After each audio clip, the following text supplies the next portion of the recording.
Notre petit disclaimer habituel avant de commencer, donc c'est un avertissement, faites-vous votre propre idée, les CFD sont des instruments complexes et présentent un risque élevé de perte rapide en capital en raison de l'effet de levier. Entre 74 et 89% des comptes de clients de détail perdent de l'argent lors de la négociation de CFD. Vous devez vous assurer que vous comprenez comment les CFD fonctionnent et que vous pouvez vous permettre de prendre le risque élevé de perdre votre argent. Les informations fournies présentent un caractère purement informatif. Elles ne constituent en aucun cas un conseil d'investissement, ni une recommandation d'achat ou de vente d'instruments financiers ou de la recherche en investissement. Les informations figurant sur ce site et sur cette chaîne ne s'adressent pas aux résidents de la Belgique et ne sont pas destinées à être diffusées ni à être utilisées par des personnes se trouvant dans un pays où une juridiction ou une telle distribution et utilisation serait contraire à la loi ou la réglementation locale.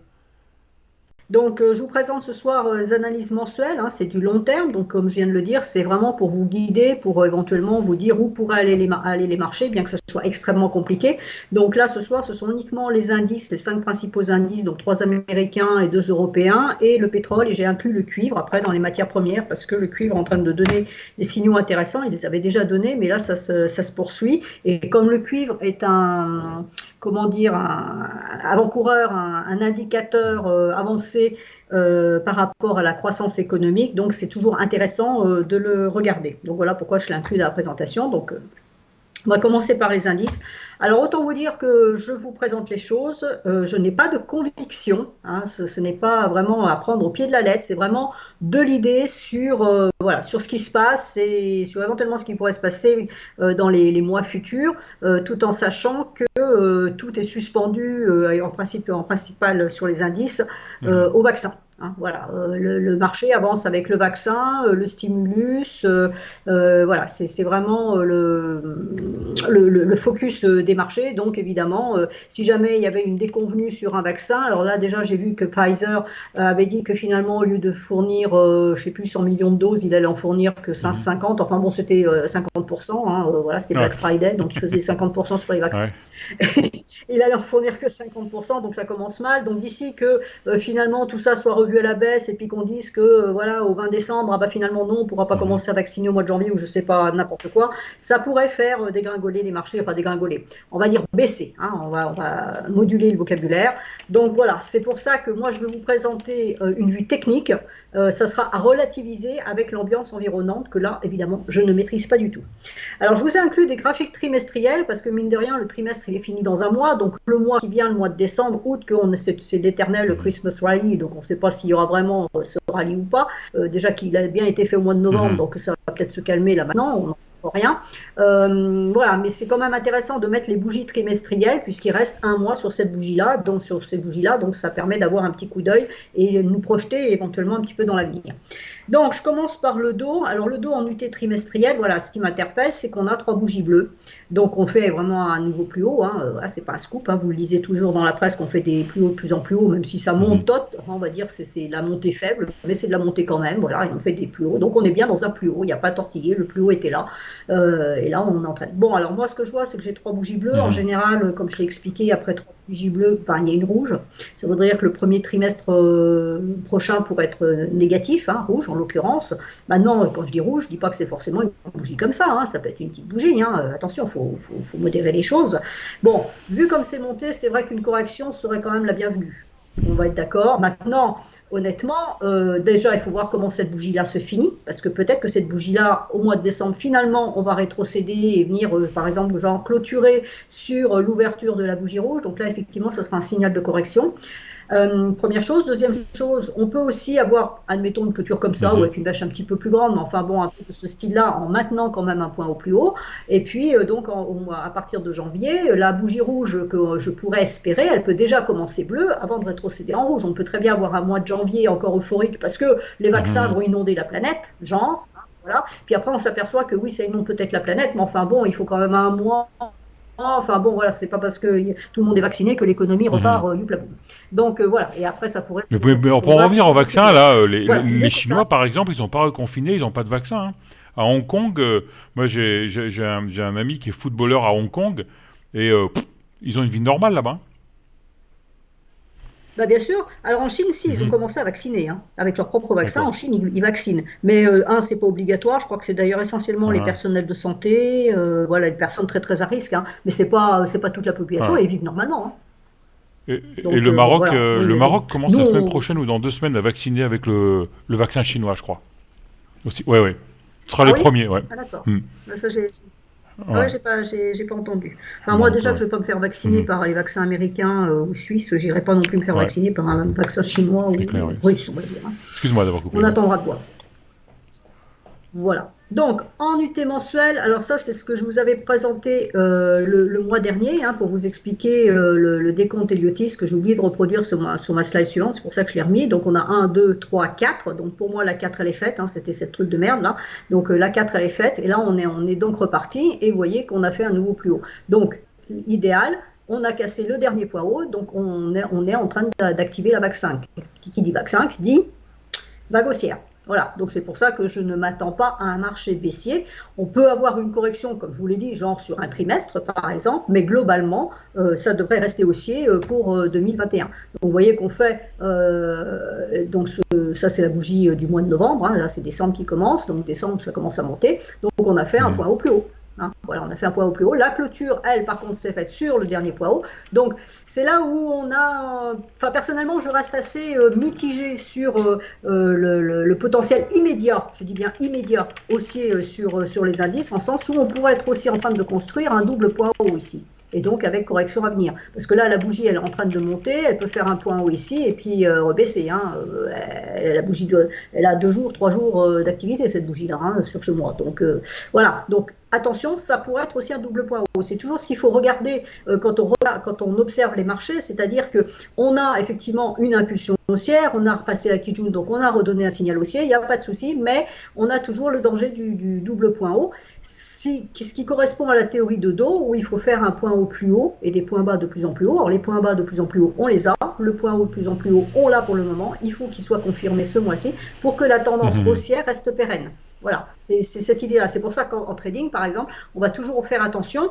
On peut rentrer en trading plus tôt, mais quand on arrivera sur le dernier point haut, on sera prudent parce qu'il y a toujours une probabilité de faire un double point haut et donc de retracer. Donc là, on peut être en train de faire un double point haut et retracer, voilà, soit maintenant, hein, parce que je vous ai dit que voilà, la bougie bleue de ce trimestre, elle pourrait très bien rebaisser, hein, et puis pas forcément se terminer en rouge, mais au moins rebaisser au mois de décembre, et puis du rouge en janvier. Donc au niveau mensuel, on pourrait très bien avoir une correction. Donc, si on a eu 2 mois baissiers avant de repartir, hein, donc peut-être qu'on pourrait redescendre, hein.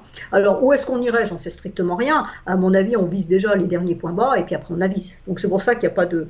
J'ai pas mis de chiffres, ça sert à rien parce qu'on ne sait pas. Donc ça sert à rien de vous dire ça va descendre à 10 000, à 12 000, à 14 000, on s'en fout.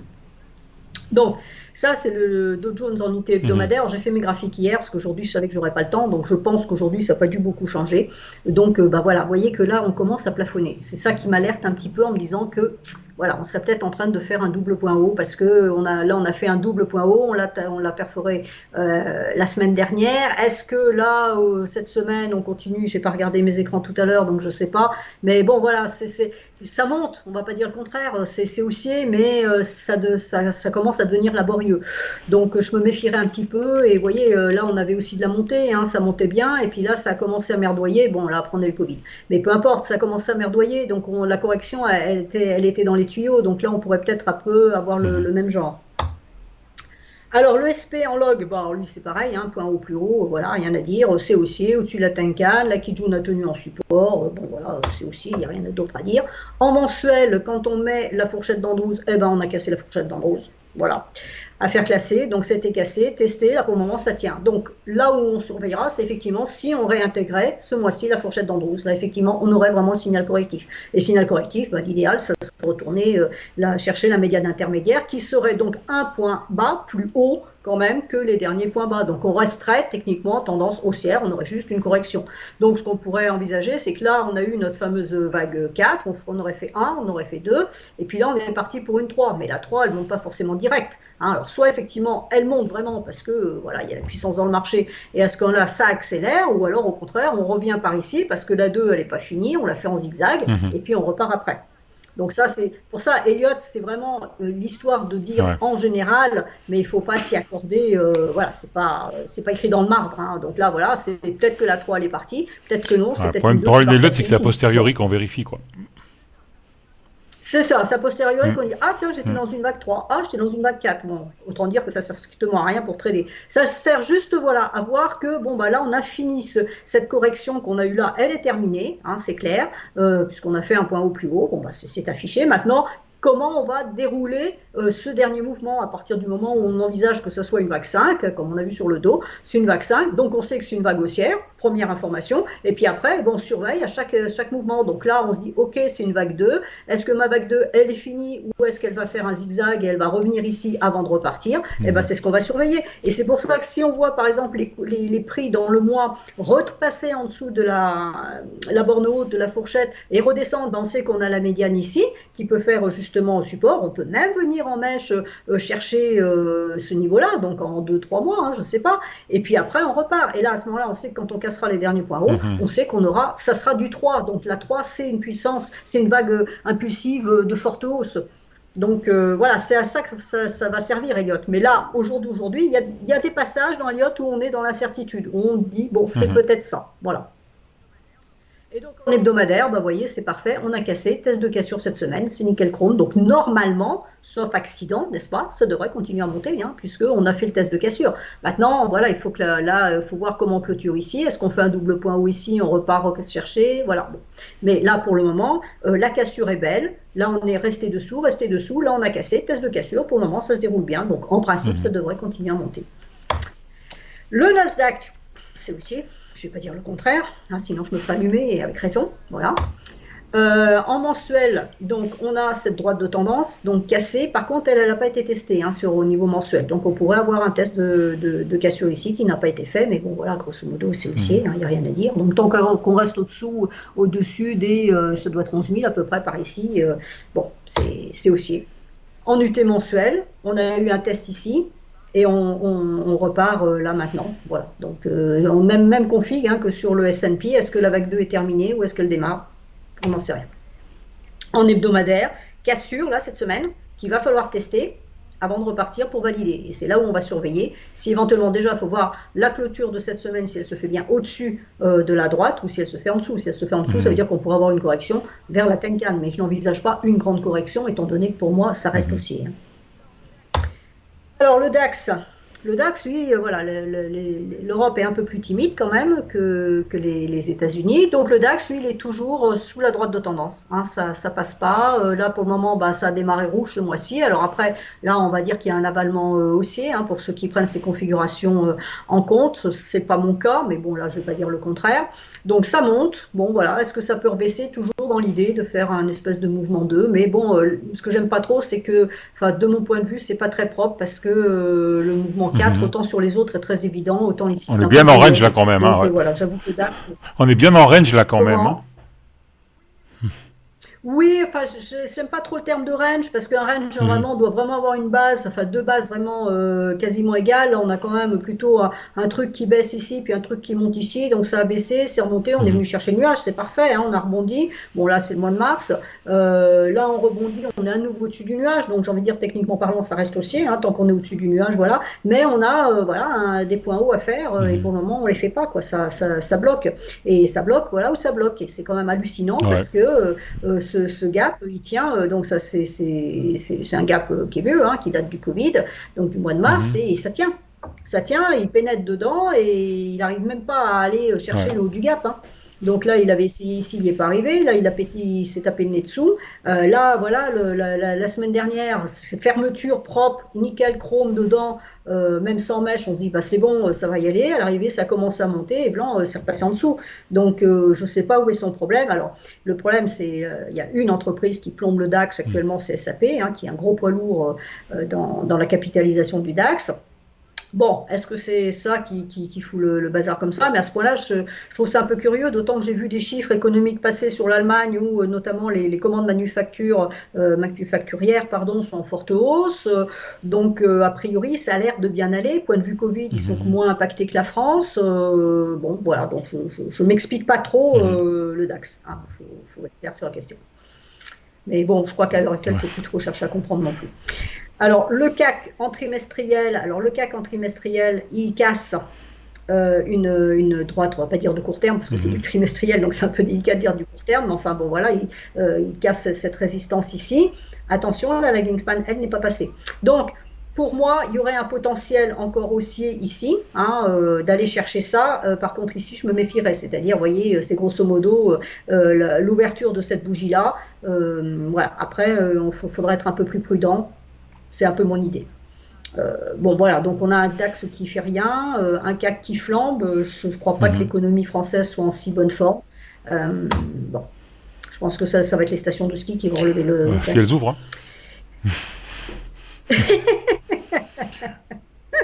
Bah, les piscines sont ouvertes, sans eau, mais elles sont Parce que ouvertes. Donc, les ouais, Allemands ont plus, hein, l'espoir n'est les pas perdu. Autrichiens ont ouvert. En Espagne, on ouvre le 9 décembre, les stations. Et en France, non. Ouais. D'ailleurs, en France, j'ai entendu aux infos qu'ils feraient des contrôles à la frontière pour que les Français viennent pas skier ici, dans les Pyrénées. Hmm. Oui, c'est ça. Alors, sachant qu'il y a plus de douaniers depuis belle lurette, je ne sais pas où est-ce qu'ils vont Ah prendre ben les moi, les quelques flics douaniers, qui vont aller faire les contrôles. chaque fois que je traverse la frontière, ils sont au péage français, hein. Mais oui, oui. La Ah seule oui? différence, c'est que maintenant, ils sont aux intempéries. Avant, ils avaient une petite guérite, hein. Mais ils sont toujours, hein. Oui, alors Ouais, s'il fait ouais. froid, ils seront peut-être pas Ouais. motivés. Non. Ouais. Non, mais enfin bon, c'est du grand délire, quoi. C'est pas le Covid, c'est pas dangereux en Espagne, c'est pas dangereux. Nous, Ouais. moi, je suis en Autriche, hein, je skie. C'est pas dangereux en Suisse. On peut faire la queue au tire-fesse, mais bon, on peut aller Mhm. manifester sur la place de la Mhm. République, hein, aussi. Hein, on peut pas faire la queue au tire-fesse. On peut faire la queue dans les supermarchés, mais pas au tire-fesse. Mhm. Enfin bon, Ouais. c'est n'importe quoi. Bref, revenons à nos moutons. Donc le CAC qui se porte très bien parce que l'économie Mhm. française va très bien, les restaurants sont fermés, tout est fermé, mais l'économie va très bien parce les gens peuvent retourner dans les magasins. Donc là, en UT mensuel, ce qui est intéressant, c'est ça, hein, donc c'est cette fameuse droite que j'ai tracée tout à l'heure. Vous voyez qu'on avait clôturé en dessous de la droite à la fin du mois de novembre. Donc, et là, pour le moment, ben, on a cassé en gap. Et on est venu tester la cassure et a priori ça repart à la hausse. Alors bon, c'est toujours pareil, hein, il n'y a que 4 jours de training sur cette bougie-là, mais enfin, bon, pour le moment, donc on va attendre la cassure du dernier point haut pour vérifier que ça a bien envie de monter plus haut, éventuellement faire un double top. Alors là où je mets un petit bémol, hein, donc c'est la lagging span ici. Hein. Vous voyez qu'il n'y a pas grand-chose à aller chercher et le grand-chose, à mon avis, à la louche, ça correspond au haut de cette bougie-là. Donc attention, il se pourrait qu'elle bute à nouveau ici et ça ne passe pas. Donc en hebdomadaire, voilà ce qui s'est passé. Hein, en hebdomadaire, c'est la médiane intermédiaire qui a bloqué la lagging span ici, donc qui a renvoyé les prix à la baisse là. La lagging span mensuelle que je vous ai montrée, elle est là. Hein, donc bah, il faut qu'elle passe ici et il faut que ici, celle-là, elle passe aussi. Donc si les deux passent, là, elle est en plus dans son nuage. Donc non seulement il faut qu'elle passe, mais qu'elle sorte du nuage. Et à ce moment-là, on pourra envisager de la hausse éventuellement ici. Donc dans mon souvenir, quand j'avais regardé les prix, c'était vers les 5715, un truc dans ce là. Voilà. Mais Mhm. bon, voilà, donc c'est mitigé. Hein, on a fait quelque chose, on a passé quelque chose, mais voilà, normalement, on aurait dû avoir une semaine bien haussière. Alors, la semaine dernière était très haussière, donc est-ce que ça, c'est de la correction avant de repartir je ne sais pas, j'avoue Mhm. que bon. Je suis Ouais. désolée de ne pas être beaucoup plus claire au niveau des indices, mais c'est Ouais. extrêmement difficile de faire un pronostic quelconque parce que sur les graphiques, oui, c'est haussier, je ne vais pas dire le contraire, mais on atteint quand Ouais. même des sommets, on est plus ou moins sur des résistances, on est sur des niveaux techniques qui appellent vraiment la correction. Alors je ne dis pas la chute, hein, attention, faut être clair, mais clairement ça appelle à la correction. Alors la dernière fois que j'avais dit ça, c'était en février l'année dernière, on Ouais. sait ce qui s'est passé derrière. J'ai envisagé une correction, mais pas de l'ampleur du mois de mars. Alors j'espère que ce ne sera pas le même cas cette fois-ci. Je ne vois pas quelle pourrait être vraiment la news qui ferait qu'on pourrait se retrouver dans le cas du mois de mars. Donc je m'attends, personnellement, je m'attends et j'espère une correction parce que les marchés ont besoin de corriger, parce que cette hausse du mois de novembre, elle était clairement débile, non justifiée, hein, juste sur des rumeurs de Mhm. stimulus, des rumeurs de vaccins, des rumeurs de ceci, des rumeurs de cela. Donc ça a besoin de corriger. Mhm. Faudrait que les marchés reprennent un peu leurs esprits, on Mais va dire, pour faire simple. il y a une bad Donc news qui commence à voilà. pointer là. Maintenant, C'est sorti ici hier. C'est qu'en fait, il y aurait plus de morts que prévu du Covid. C'est-à-dire que les chiffres de mortalité sur 2020 comparé à 2019 sont sortis, et c'est beaucoup plus important que les oui. chiffres donnés par les morts du Covid, en fait. Et Ah oui. c'est ce qui pourrait faire tout basculer, quoi. Oh, Mais beaucoup plus, hein, le double, hein. Ah oui, On d'accord. commence à en parler. J'ai entendu Bon, ça hier bon. aux infos. Et en Ouais. fait, nous, on pensait tous que les chiffres des morts du Covid étaient gonflés. Et en fait, il paraît que ce serait l'inverse. Mhm. Donc on va Ah voir. Si d'accord. ça peut peut-être jouer sur Bon, le bah marché, je écoute. sais pas. Mhm. Ouais, on va voir. Alors, moi, j'avais vu une news passer à propos du vaccin Pfizer, où en fait, alors c'était quoi le truc? Enfin, c'était assez hallucinant parce que grosso modo, ah oui, c'est ça. Si on se faisait vacciner, on avait 2 fois plus de chances d'avoir une forme sévère du Covid que si on se faisait pas C'est vacciner. possible aussi, hein. Le vaccin de la grippe, c'est ça, hein. Si on le chope, on le chope très mal, hein, je crois, hein. Ouais. C'est ça, voilà, exactement. Bah là, il semblerait que pour le Covid, ça soit exactement la même chose. Alors déjà que tout le monde n'a pas forcément Mhm. envie de se faire vacciner, mais quand on apprend Ouais. ça, on se dit que bon, finalement, il vaut peut-être mieux avoir la version Covid soft plutôt que se retrouver à l'hosto et entre quatre planches à la sortie, hein. Donc voilà, donc c'est pour Ouais. ça que c'est difficile d'appréhender les indices parce que il suffit que on creuse, les chiffres soient un peu creusés. Et puis qu'on ait des Mhm. choses un petit peu négatives, on s'aperçoit que ah bah oui, mais finalement ces anticipations d'économie rebondissante et florissante pour le 1er Ouais. janvier, hein, parce qu'en fait on anticipe pour le 1er janvier, hein, grosso modo, ça va Moi, je peut-être vois pas dans être ma tout à vraie fait le vie, cas. Et puis dans bon, mon vrai rien. boulot, ça rebouge, hein. Tout ce qui était bloqué Oui, en 2020 ressort. Mes collaborateurs sont tous pleins dans les ateliers. Il y a un vrai engouement, quoi. Il y a vraiment, c'est en fait comme si on s'est arrêté une ah mais année et on repart et on va récupérer 2020 et on va faire et puis on 2020 et va, 2021 en 2021 dans l'industrie, hein. oui, ouais, ouais. Mais je pense qu'effectivement c'est le cas. Moi, je m'attends à un rebond économique parce que justement, ça a tellement été fermé et on s'est mis entre parenthèses pendant un an que il n'y a pas de raison que ça ne reprenne pas. Maintenant, ce que tu dis, c'est que là, ça reprend, mais enfin, ça reprend sans vaccin, hein, Ça reprend a tout dans les priori. starting blocks, hein. Moi, normalement, en décembre, je fais rien et là, j'ai pas arrêté de faire des propositions et des devis ce mois-ci, quoi.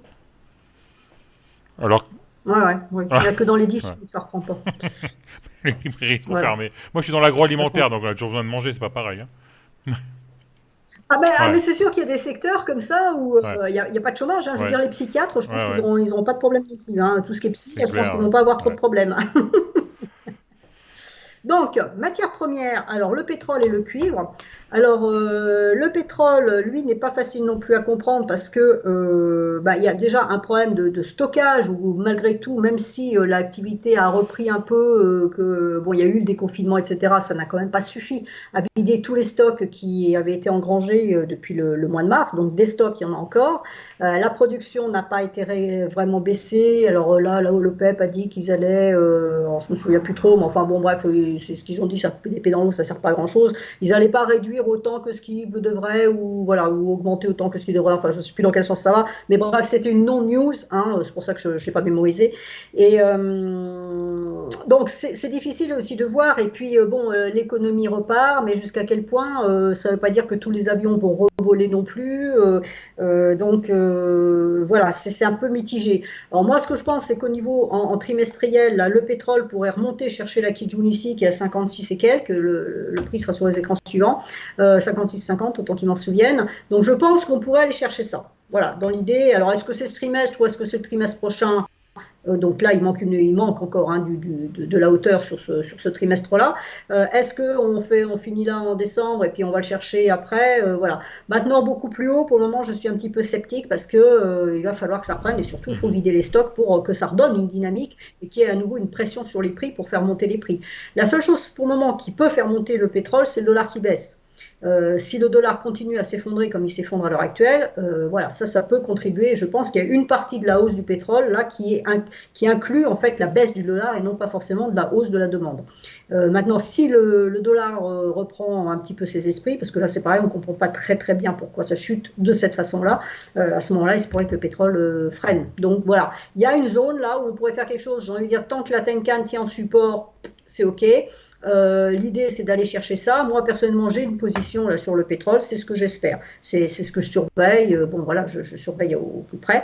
Donc, la Tenkan trimestrielle, hein, correspond à la Kijun mensuelle, donc elle a 40, 41,73. Donc, tant qu'on reste au-dessus de 41,73, on est haussier. Et l'idée, c'est donc d'aller chercher ce que j'ai dit, les 56 dollars pour faire simple, hein, sachant qu'après, voilà, ça va être compliqué parce qu'on a une droite de tendance qui passe par là. On a le nuage bon, qui est un petit peu épais ici. Ça passera pas là, hein, faut pas rêver. On va pas monter en ligne droite ou alors c'est qu'il y a un choc quelque part. Mais voilà. La lagging span, mon problème, c'est qu'elle va avoir du mal à passer. Donc, c'est pour ça que voilà, on a un niveau ici qui est vers les 52, autant qu'ils m'en souviennent. Il se pourrait aussi qu'elle décide de faire le tour. Ça arrive quelquefois. Donc là, en fait, on a cassé la Kijun. Est-ce que ce mois-ci, on n'aurait pas plutôt une envie d'aller faire ce test de cassure, tout simplement, avant de repartir? Voilà. Donc, j'ai envie de dire, le pétrole, tant qu'on est entre 41, 75 et 56, c'est un endroit où l'on peut jouer, où c'est haussier, et puis baissier si ça repart dans l'autre sens, hein, évidemment. Donc en hebdomadaire, voilà, hein, on est au-dessus de la Kijun hebdomadaire. Moi, je suis rentrée ici, et donc bah, voilà, je vais chercher ce niveau-là. Donc c'est vrai qu'en hebdomadaire, c'est un peu plus dégagé. Ça, c'est un nuage mensuel. C'est un peu plus dégagé, c'est un peu plus avenant. Voilà, il y a juste le fait qu'on n'a pas fait le test de cassure mensuel. Mais il y a du potentiel haussier pour le moment. Alors, est-ce que c'est un effet dollar ou un effet pétrole? Je ne sais pas. Une conjonction des deux, peut-être. Alors, le cuivre, maintenant. Donc, le cuivre, c'est en principe un indicateur avancé, puisque le cuivre, les Chinois sont fortement importateurs de cuivre. Donc, comme l'économie chinoise repart, bah, normalement, il y a de la demande pour le cuivre. C'est effectivement ce qu'on voit, hein, en trimestriel. Là, ça fait déjà, bah, voilà, c'est le 3e trimestre où ça monte bien. Donc, la lagging span casse la Tenkan ici. Donc, ça, pour le moment, c'est positif, hein, parce qu'elle est dégagée à la hausse et les prix sont dégagés à la hausse. Donc, clairement, le support est à 3, allez, on va dire 3,30. Pour la lagging span, c'est un petit peu plus haut, hein, puisqu'il ne faudrait pas qu'elle redescende en dessous de sa Tenkan. Mais tant qu'on a ça, c'est bon. Alors, je fais la même réflexion que ce que j'ai fait sur les indices tout à l'heure. Nous avons 3 bougies bleues, donc normalement il y a une rouge derrière. À voir celle-là, c'est du trimestre, hein. Est-ce qu'elle arrive à monter à 3,62? Si elle arrive à monter au 3,62, bah après on peut rétrocéder, hein, c'est pas un souci. Ou est-ce qu'elle ça corrige un peu, ça ferme là-dessous? C'est ce qu'il va falloir surveiller. Mais bon, on a déjà 3 bleus qui correspondent, hein, aux 3 bleus des indices. Donc on voit bien que les indices remontent, le cuivre remonte, donc ça fait sens. Là, pour une fois, on a quelque chose qui fait sens, ce qui est un peu rare à l'heure actuelle. Donc en UT mensuel, la lagging a cassé ici la droite de tendance baissière, hein, donc les prix avaient cassé ici, mais on n'avait pas de validation haussière tant qu'elle ne cassait pas. Et la validation haussière est venue ici, donc à 3,30. Donc 3,30 et on va chercher le niveau supérieur qui est ici, qui correspond au petit bout de Kijun à gauche.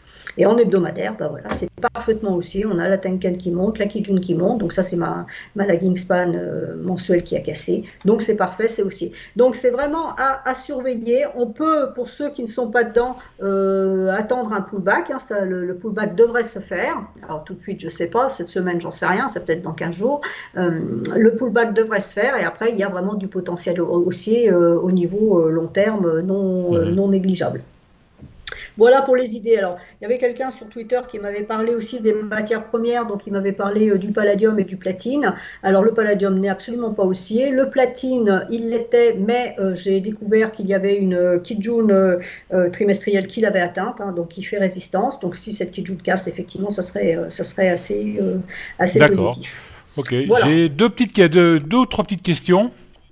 Alors, Oui. est-ce que c'est plus une question plus sur Ishimoku que sur les indices ou sur les matières premières. Les Oui, je institutionnels, les comprends. gestionnaires de fonds utilisent-ils massivement la technique Ishimoku? Alors non, parce que les gestionnaires de fonds sont Mhm. plutôt fondamentaux que techniques. Alors ceux qui utilisent Shimoku, c'est ceux que j'ai formés et qui prennent mes services pour faire des analyses, pour faire du timing d'entrée sur les marchés. Les gestionnaires de fonds, clairement, ils font d'abord du fondamental, donc ils se fient à ce que valent les actifs sur lesquels ils veulent se positionner d'un point de vue fondamental. Donc par exemple, ils vont dire, OK, l'économie repart, ça veut dire que le pétrole va monter, ça veut dire que le cuivre va monter, etc. Et grosso modo, comme ils rentrent en général pour du long terme, ils se moquent un petit peu du point point d'entrée. Pourquoi nous, on Mhm. va s'intéresser à Ishimoku et donc à l'analyse technique? C'est parce que ça nous permet de mieux rentrer sur le marché. Mais les gestionnaires de fonds, déjà, ils sont obligés de rentrer en plusieurs vagues. Hein. Ils ne peuvent pas mettre 2 millions, 3 millions, 4 millions comme ça, brut de fonderie sur un actif. Donc, ils vont rentrer à la petite. Donc, ils s'en moquent un petit peu à partir du moment auquel ils rentrent. Moi, les gestionnaires de fonds avec lesquels je travaille, Mhm. ils ont compris l'intérêt d'Ishimoku, mais ce n'est pas eux qui vont l'utiliser. J'en ai formé hein, en Australie, Nouvelle-Zélande, j'ai formé des gens là-bas qui maintenant l'utilisent, mais ils préfèrent me demander ce qu'en pense et que moi, c'est moi qui leur donne le timing, quoi, qui leur dit bon, bah non, votre action elle est bien gentille, mais enfin, D'accord. attendez encore un peu. Quoi. On me demande s'il y a des actifs Et qui voilà. fonctionnent mieux que d'autres avec la technique Ishimoku pour anticiper et identifier les tendances. Non, tous marchent exactement de la même façon pour la bonne raison, c'est que Ishimoku, c'est quelque chose d'hyper simple qui donne des points moyens. Donc à partir du moment où on a un prix, où on a une série de prix, eh ben, on a une moyenne de prix. Donc que ça s'appelle Mhm. Bitcoin, que ça s'appelle cuivre, que ça s'appelle euro-dollar ou que ça s'appelle Dow Jones, c'est des prix et on fait le point moyen des prix, point à la ligne. Donc les droites qui sont données par Ishimoku ne vous donnent que des moyennes. Donc c'est des moyennes de Ouais. prix, donc peu importe l'actif. Et non seulement l'actif n'a pas d'importance, mais en plus les paramètres qui sont utilisés sont valables quels que soient les actifs. Beaucoup de gens, Mhm. notamment par rapport aux crypto-monnaies, veulent absolument changer les paramètres parce que les crypto-monnaies, c'est H24, voilà, y a pas, ça cote en permanence, il n'y a jamais de cessation de cotation, contrairement aux indices ou même aux Forex qui travaillent que 5 jours sur 7. Et on voit bien avec tous mes tweets ou toutes les analyses que je peux faire, quand je donne des niveaux sur les cryptos, c'est Mhm. atteint à la virgule près, ça va se retourner, enfin, ça se lit exactement de la même façon que du Dow Jones ou du pétrole, quoi. Y a pas, ou une action, il n'y a pas, y a rien, je veux dire, Ishimoku, c'est vraiment quelque chose qui vous donne les supports résistance par Mhm. rapport à des prix moyens. Tout Voilà, vient c'est de tout. tout est très ancien. Si je me dis pas bêtise, les chandeliers japonais, ça venait des commerçants de riz à l'époque, hein, c'est ça. Hmm. Oui, non, mais c'est ça. Donc, de toute façon, les chandeliers japonais, eux, ça c'est clair que de toute façon, ça ne Mhm. décrit qu'une variation de prix, un chandelier. Après, c'est l'unité de temps qui change. Une bougie hebdomadaire ou une bougie une heure, ça ne dit pas la même chose, mais ça décrit la variation d'un prix. Donc, c'est pas parce qu'on va être sur crypto ou sur pétrole que ça va changer quoi que ce soit. Le prix, il a varié de temps à temps en une heure et les mèches, c'est Mhm. les extrêmes qui ont été atteints, c'est tout. Donc, ça marche toujours. Et Ishimoku, est là pour compléter en fait les bougies japonaises, parce que les bougies japonaises, elles vont vous dire ah ben j'ai un avalement baissier, ah j'ai une étoile filante, donc ça va se retourner, etc. Mais un, on n'en est pas sûr, et deux, surtout, on ne sait pas où on va. Et Ishimoku, qu'est-ce qu'il vous dit? Il vous dit bah ok, votre marché se retourne. Et en plus, le support, il est là. Parce que là, j'ai une petite jaune, là, j'ai un nuage, là, j'ai ceci. Et mon support, il est là. Donc, c'est top. Et c'est ce que Mhm. voulait l'auteur. Hein. De toute façon, il ne cherchait que ça. Il disait, les bougies, ça ne suffit pas. Ça nous décrit un marché à l'instant T. Ça nous dit qu'il va se passer quelque chose dans le marché, mais ça ne dit pas où va aller le marché. Ishimoku nous dit si ce que je vois avec mes bougies se passe bien, donc je vois une étoile filante et mon marché se retourne bien, par en correction ou renversement de tendance, peu importe, mais se retourne bien, et bien à ce moment-là, moi, mon support, il est là. Et après, en fonction de ces différents supports, que ce soit une Tenkan, une Kijun, un nuage, ben, on va pouvoir dire, ah ben c'est juste une correction ou non, c'est un renversement de tendance, ah ben là, c'est carrément changement de tendance complet. Et c'est ça, Ishimoku, ça ne sert qu'à ça, hein, ça ne sert à rien d'autre. Hein. Donc, il ne faut pas lui faire dire ce qu'il ne dit pas. Il ne dit pas ce que va faire marcher. Il nous donne simplement les points d'impact. Et c'est pour ça que pour quelqu'un, pour trader, que ce soit en très Mhm. court terme, parce que ça marche très bien en une minute, comme en long terme sur du mensuel, parce que je vous dis, moi, je m'en sers pour les gestionnaires de fonds. Donc là, je fais des graphiques annuels et trimestriels hein, pour les gestionnaires de fonds. Je veux dire, quelle que soit l'unité de temps, l'idée sera toujours la même. Ça sera de me cadrer le marché, de me dire, bon, ben voilà, mon marché il fait ci, il fait ça.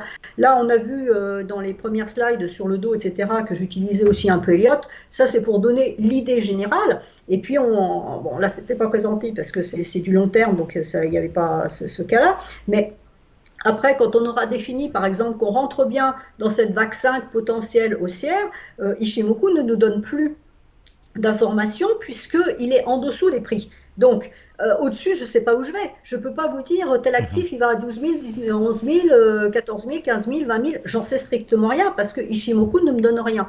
Ishimoku, dans ce cas-là, qu'est-ce qu'il va me dire? Il va me dire si j'ai une bougie de retournement qui apparaît, Là, voilà, le trimestre prochain, par exemple, j'ai une étoile filante qui apparaît sur mon Dow Jones, ça veut dire que le dos va baisser. Et à ce moment-là, Ishimoku va me dire quoi? Il va me dire, ah bah le dos, il va descendre, il va aller chercher la Tenkan. Si je casse ma Tenkan, c'est une alerte un peu plus baissière, un peu plus profonde, et j'irai peut-être chercher ma Kijun. Si je vais chercher ma Kijun, Mhm. alors là, attention, ça sent vraiment mauvais, c'est un signal vendeur, donc quelque part, c'est dangereux. Et puis si je traverse mon nuage, eh ben, ça veut dire que clairement, on est passé complètement baissier. Donc, Ishimoku va me baliser une fin de tendance, en sens où il va me dire, la bougie va me dire, attention, la tendance a un problème, et Ishimoku va me dire, eh ben voilà les différents niveaux où la tendance va vraiment être mise en cause de plus en plus profondément. Donc on va passer du stade correctif à peut-être vendeur et puis peut-être un renversement de tendance. Mais si je veux savoir où ma tendance haussière peut aller, eh ben, j'ai pas d'information avec Ishimoku, puisque Mhm. tout monte. Hein, ma lagging span est libre à la hausse, les droites elles montent, tout monte, le nuage monte, tout monte. Donc, ce que je vais faire, c'est qu'à ce moment-là, je vais utiliser d'autres outils. Donc, Elliott, dans un premier temps, pour me dire je suis en vague 5, donc c'est une vague haussière. Bon, affaire classée. Après, je vais prendre les extensions FIBO, c'est ce qui est le plus utilisé, où je vais prendre la vague 1, le point bas, la vague 3, 4, et puis j'aurai des extensions. Et ça va me donner des niveaux qui vont me dire ah bah tiens, on va chercher les 0,618, le 1, Mhm. le 1,382, etc., etc. Et c'est comme ça qu'on va voir. Et puis, sur ces niveaux-là, si j'ai une bougie particulière qui apparaît, bah, je vais me dire ah attention, là on va Mhm. freiner, on peut repartir à la baisse et à Et ce les points moment-là pivots Ishimoku va en haut, descendre. tu t'en Donc sers les points Ishimoku, pivots pour. non, je me sers pas des points pivots, mais non parce que les points pivots c'est un peu le même principe de points moyens et en fait on va retrouver les mêmes informations qu'avec Ishimoku. Donc quelqu'un qui met ses points pivots, bah, il va s'apercevoir qu'en fait ces points pivots ils tombent sur des niveaux Ishimoku. Donc on peut les Non, je utiliser, voulais mais dire ça fait les beaucoup de points. droites sur son graphique et le but Je du jeu parlais c'est pas des de points vendre le pivots graphique au dessus. en cas d'excès haussier. Comment? Euh, Oui, peut-être. Moi, personnellement, je préfère, et les professionnels d'accord. utilisent plutôt les extensions Mhm. FIBO. Parce que les extensions FIBO, c'est des ratios, c'est pas D'accord. calculé sur les prix. C'est un petit peu la différence. Maintenant, on peut utiliser aussi des points pivots, hein, c'est pas, c'est ça, voilà, ça va aussi avoir un peu la même idée, mais d'expérience, pour les avoir travaillés, parce que j'ai quelqu'un qui me disait que c'était trop génial, etc. Donc, Mhm. bon, j'ai travaillé dessus, et je me suis aperçu que de toute façon, ben voilà, c'était soit les mêmes niveaux que Fibo, donc je préférais utiliser Fibo, je trouvais ça beaucoup plus fiable, parce que les points pivots sont Mhm. pas utilisés partout. Voilà, le Fibo, c'est D'accord. vraiment sur la planète entière. Ok. Euh, Voilà. tu as le temps de nous faire une ou deux actions ou Oui, oui, je peux fermer mon écran et aller regarder, oui, il y a pas de euh, souci. je vais demander si on a des choix ou. Oui, si, parce que là, j'ai pas fait le Forex, par exemple. Ben voilà, vous voyez, le pétrole en journalier, là, peut-être qu'il est en train de nous faire un double top, hein, il va falloir surveiller ça. Donc, j'ai pas regardé. Bon, voilà, le SPI monte, il n'y a pas de souci. Le Dow monte. Le Nasdaq, bon, c'est pas bien mal. Le CAC monte. Et lui, ben voilà, il a à nouveau testé sa zone de Mhm. gap. Hein, bon, allez, on oublie ça parce que franchement, tiens, allez hop, je vais vous faire les cryptos. Alors, le BTC en hebdomadaire, parce que là, en mensuel, je ne sais pas si. Oui, alors, vous voyez, en mensuel, là, voilà, là, on a. Le problème, c'est qu'il faut qu'il soit en log. Voilà, quand on le met en. Attendez, parce que la dernière fois que j'ai fait ça, ça m'a tout planté.